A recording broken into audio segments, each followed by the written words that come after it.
பரீட்சைக்கு முன்னாடி aptitude கணக்குகள்ல கஷ்டப்படுறீங்களா?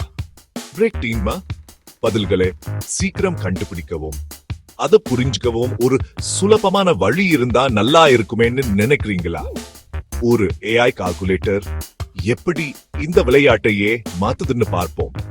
Aptitude கேள்விகள் கொஞ்சம் சிக்கலா இருக்கும் இல்லையா? அது கணக்கா இருக்கட்டும், ரீசனிங்கா இருக்கட்டும், இல்ல வார்த்தை பிரச்சனைகளா இருக்கட்டும், அங்கதான் ஒரு ஏஐ கால்குலேட்டர் உள்ள வருது.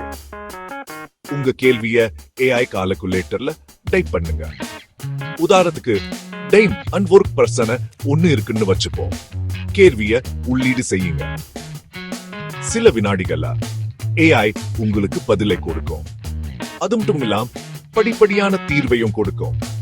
எப்படி தீர்க்கதுன்னு உங்களுக்கு துல்லியமா தெரியும். ஒரு கடினமான விகிதம் அல்லது சதவீத கேள்வியில மாட்டிக்கிட்டீங்களா? ஏஐ கால்குலேட்டர் அதை உடைச்சு ஒவ்வொரு படியையும் விளக்கும். அதனா எதிர்காலத்துல இதே மாதிரி பிரச்சனைகளை எப்படி தீர்க்கிறதுன்னு நீங்க கத்துக்குவீங்க. இந்த கருவி உங்களுக்கு நேரத்தை மிச்சப்படுத்துறது, பரீட்சைகளுக்கும் உங்க நம்பிக்கையை வளர்க்குது. நீங்க எவ்வளவு வேணாலும் எப்ப வேணாலும் உங்க போன்லயோ கம்ப்யூட்டர்லயோ பயிற்சி செய்யலாம்.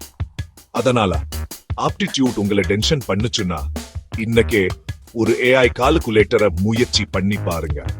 இந்த கேள்விகள் எவ்வளவு சுலபமா மாறுதுன்னு நீங்க ஆச்சரியப்படுவீங்க. ஞாபகம் வச்சுக்கோங்க, அதை எப்படி கண்டுபிடிக்கிறதுன்னு புரிஞ்சுக்கிறது தான் முக்கியம். நல்லா படிங்க. All the best.